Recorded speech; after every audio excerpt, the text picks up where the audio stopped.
Assalamualaikum dan salam sejahtera. Salam inovasi dari kami, wartawan TVPSS SK Teluk Kemang. Saya Wardatul Ifah dan saya Adwa Fadil. Kami membawakan anda liputan khas sempena Karnival STEM peringkat daerah Port Dickson pada tahun 2025 di SMK Bukit Saujana. Karnival ini diadakan selama 2 hari iaitu pada 30 Jun dan 1 Julai 2025 menghimpunkan pelajar-pelajar hebat dari seluruh daerah Port Dickson. Pelbagai pertandingan STEM dijalankan dengan penuh semangat dan kreativiti.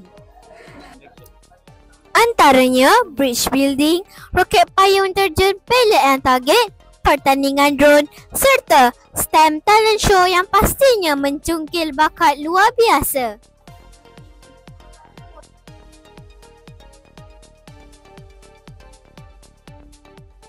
Seawal pagi lagi, kawasan SMK Bukit Saujana telah dipenuhi pelajar, guru dan pegawai-pegawai pendidikan yang hadir untuk memeriahkan karnival ini.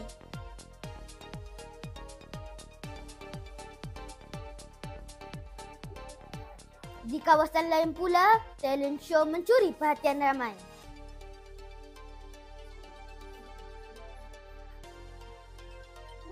Persembahan yang menyatukan sains dan seni menampilkan kreativiti luar biasa.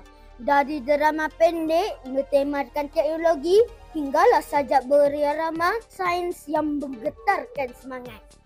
Di ruangan pertandingan drone, kawalan dan kecekapan peserta amat mengagumkan. Setiap gerakan di udara dipantau rapi, menunjukkan betapa STEM bukan lagi asing dalam kehidupan seharian mereka.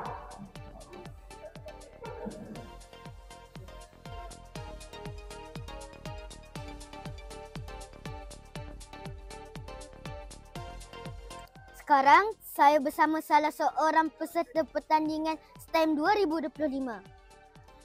Boleh saudari perkenalkan diri dan dari sekolah mana? Saya, Zara Alisha binti Muhammad Kamal Azhan dari Sekolah Kebangsaan Teluk Kemang. Apakah perasaan saudari dapat menyertai pertandingan STEM pada kali ini? Saya berasa sangat gembira dan teruja kerana dapat menyertai talent show ini. Apa yang paling mencabar ketika menyertai pertandingan talent show ini? Bagi saya, perkara yang paling mencabar ialah untuk memastikan eksperimen kami berjalan dengan lancar tanpa ada gangguan. Terima kasih saudari kerana sudi bertemu ramah dengan saya. Sama-sama. Saya pula bersama seorang guru pembimbing peserta Karnival STEM 2025. Terima kasih kerana bersama kami, Cikgu. Bersama. Boleh Cikgu perkenalkan diri, Cikgu? Okey, saya Cikgu Jahara binti Ibrahim dari Sekolah SK Teluk Kemang. Saya adalah seorang guru pembimbing untuk pertandingan Karnival STEM iaitu lebih kepada bridge building. Bagaimana persediaan pelajar Cikgu untuk pertandingan kali ini? Okey. Murid-murid cikgu memang berlatih dengan bersungguh-sungguh lah bagi mencapai hajat mereka untuk mencapai kemenangan, di mana mereka akan berlatih setiap kali untuk membina bridge tu selama 4 jam. Okey. Apakah kelebihan penyertaan Karnival STEM seperti ini kepada pelajar? Okey. Karnival STEM ini seperti mana yang kita tahu, STEM, sains, teknologi, engineering, matematik ni dia akan lebih melatih murid kita untuk berfikir secara kreatif untuk membentuk binaan-binaan yang rasa yang sebelum ini mungkin mereka tak tahu. Okey, tapi melalui pertandingan Karnival STEM ini mereka dah ada idea.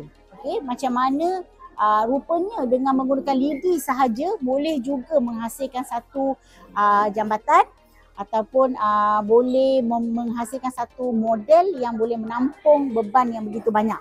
Apakah harapan Cikgu untuk pelajar-pelajar yang bertanding hari ini? Of course lah cikgu mengharapkan kemenangan atas usaha yang telah mereka buat. Sebab mereka memang berlatih dan cuti hari tu pun, okey, orang lain cuti, mereka tak cuti. Mereka cuba bina sampai mereka berpuas hati.